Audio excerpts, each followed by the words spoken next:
What makes you hopeful that we can reach net zero emissions by 2050? 100% renewable electricity is viable. Physics World, 2018.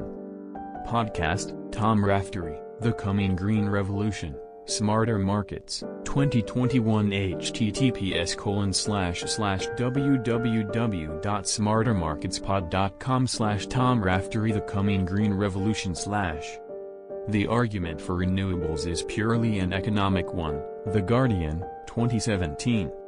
Shell says its oil production has peaked and will fall every year. CNN, 2021. Critics say green policies stifle growth. The opposite may be true. The Academic Times, 2021. Unsubsidized wind and solar now cheapest source for new electric power. Computer World, 2017. Oil is dead. Renewables are the future. Why I'm training to become a wind turbine technician. The Guardian, 2021. Renewables create more electricity than coal. Institute for Energy Economics and Financial Analysis. 2019. Why renewables and natural gas are taking over. Interactive map. Vox, 2016. 2/3 RDS of Americans say alternative energy over fossil fuels. Pew Research Center, 2017. Hurricane Florence crippled electricity and coal. While solar and wind were back the next day. CBS News, 2018. Putting New York City's waterfront at the heart of a renewable energy revolution. Next City, 2019. Why the offshore wind industry is about to take off. Business Insider, 2018. Evidence that offshore wind farms are changing the oceans for the better. MIT Technology Review. 2017. Wind energy is one of the cheapest sources of electricity. And it's getting cheaper. Scientific American, 2017. Offshore wind power cheaper than new nuclear. BBC News, 2017. Governor Murphy announces $250 million total investment in state-of-the-art manufacturing facility to build wind turbine components to serve entire U.S. offshore wind industry. NJGov, 2020. The Empire State Building and its related buildings are now powered by wind. The Washington Post, 2021. Offshore wind stagnated under Trump, but Biden policies could create a wind energy boom. Cape Cod Times, 2021. The price of solar electricity has dropped 89% in 10 years. Fast Company, 2021. It's now cheaper to build a new wind farm than to keep a coal plant running. CBS News, 2018. First U.S. steel plants powered by wind. Solar energy are coming. CNBC, 2019. Solar and wind energy propel growth in U.S. renewables. Nature.com, 2017. 77 to 80% of new U.S. power capacity came from solar and wind in 2020. Clean Technica, 2021. There are now 2x as many solar jobs as coal jobs in the U.S. Vox, 2017. U.S. solar power employs more people than oil, coal and gas combined. The Independent, 2017. Republican mayor fighting for renewable energy in Louisiana. Vice, 2017. Irving plans to use 100% renewable energy by 2023. The Dallas Morning News, 2021. How 6 small towns and cities are going green. Curbed, 2017. America can nearly quadruple its renewable electricity by 2030. Clean Technica, 2016. U.S. Department of Energy wants electricity grid to be able to handle 100% midday peak solar power. Electrek, 2016. U.S. Secretary of Energy. Flow batteries are good for grid storage, energy storage. News, 2021. In boost for renewables. Grid-scale battery storage is on the rise. Yale, 2020. U.S. looks to boost energy storage by 525% by 2025. Oilprice.com, 2020. Scientists create liquid fuel that can store the sun's energy for up to 18 years. Science Alert. 2019. California wastes its extra solar wind energy. Could hydrogen be the storage key? The San Francisco Chronicle, 2021. Water battery, a winner for Australian University in the first year of operation. The thermal energy storage tank saved 4,232 tons of CO2 emissions, with 3,082 tons saved by the University of the Sunshine Coast through using solar power instead of grid electricity. PV Magazine, 2020. Latest development on China's largest battery energy storage project, Power Engineering International, 2021. Largest battery in Australia to be built at aging NSW coal-fired power plant, abc.net.au, 2021. Improvements in energy sources, such as more nuclear power plants and solar farms. More and more cities switching to electric or natural gas-powered buses. The increased awareness of climate change by millennials. Edit. I should also mention the amount of companies that are promising to operate zero-emission factories. That is also a big step towards zero emissions. COVID shifting huge portions of the Western workforce away from the commute to work 5 days a week. System will drastically reduce urban weekday carbon emissions. Trying to find hope in this thread because I don't have any. I live in Mexico, so absolutely nothing makes me hopeful. If anything, we will generate more emissions than before. Big companies finally turning towards green energy. I'm hopeful that we have next-gen aircon technology becoming cheap enough for the middle and lower middle classes. If this can reduce energy usage and ozone destruction, it'll become an adult in a safe world.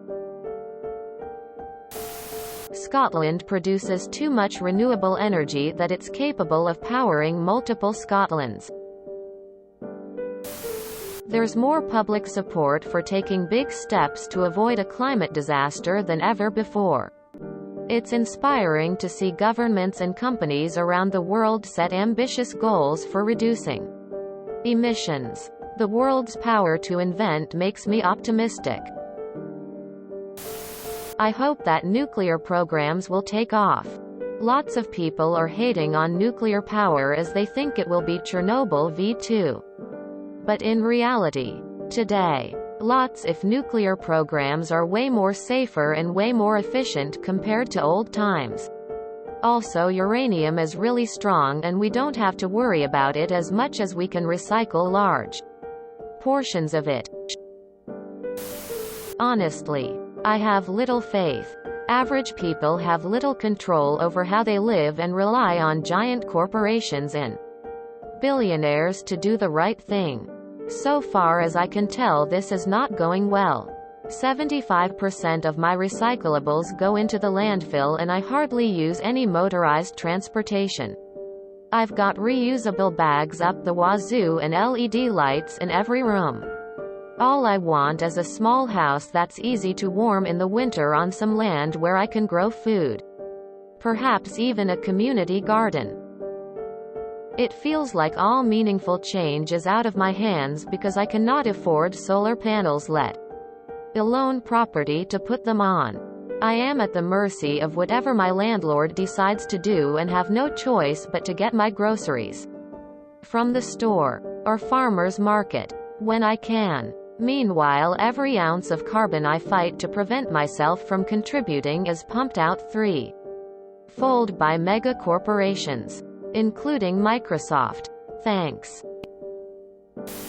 I got my degree in geography and work for a firm that writes grants for local governments and deals with environmental law and regulations all day. It can be done, but it won't be done. That is simply an impossible standard to uphold at the rate we're consuming and producing. Beyond that, D2. Stage 2 development countries like Vietnam or Thailand rely on outsourced factory labor. It's the only way they can transition towards a more balanced workload in their society. In 30 years, greasy execs will still be alive, and it's unrealistic in that time span with how dependent American companies are on outsourced goods to be able to do that. Also, with countries like China and India especially, they're in a population boom that won't level out to a manageable level to be able to cut back that far. Beyond all of this, the technology needed to convert us to emission-free certainly exists, but not in large enough quantities to mitigate it to zero.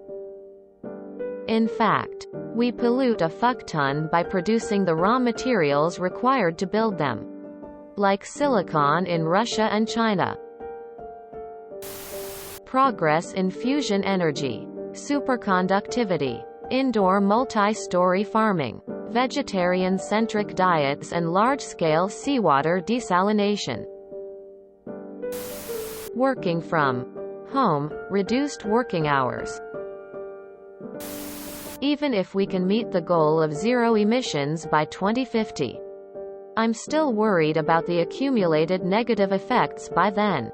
But at the same time, I'm optimistic that we will be able to invent new technologies to potentially mitigate the worst of it, like carbon capture and maybe even larger-scale environmental temperature control.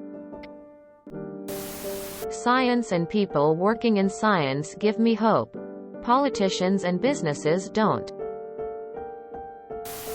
Strong evidence that ignoring it will lead to disasters and loss of life not acceptable by a younger generation. No offense, Bill, but boomers killed this place.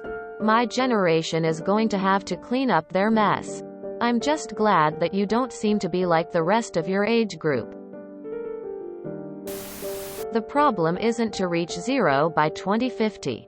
The problem is that we need to reach zero tomorrow, in order to stop putting CO2 in the atmosphere for 30 more years. So, no, I'm not hopeful. People are greedy. Big oil knew about this for decades and yet they kept digging. Shale oil is so polluting it shouldn't even be an option.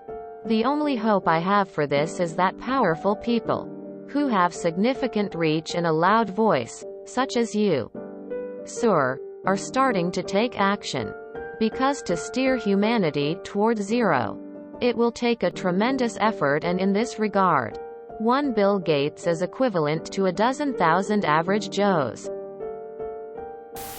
A bunch of countries have started banning sales of new gas-powered cars by 20XX. And renewable energy is getting cheaper and more efficient by the year. We probably won't have zero net emissions by 2050. But it'll, hopefully, be far, far lower than what we have now. Edit. Not saying cars are the problem. Just saying it's a good step in the right direction. I'm seeing veganism, conscious living, zero waste and recycling really taking off here in Moscow. 5 years ago a lot of people here haven't even heard about climate change. I know I changed my life a lot. Don't really see the government doing any meaningful steps, unfortunately. If you enjoyed this video, please check out our playlists full of similar content. Epic Ericast is like doom scrolling for your ears. Please like, share, and subscribe.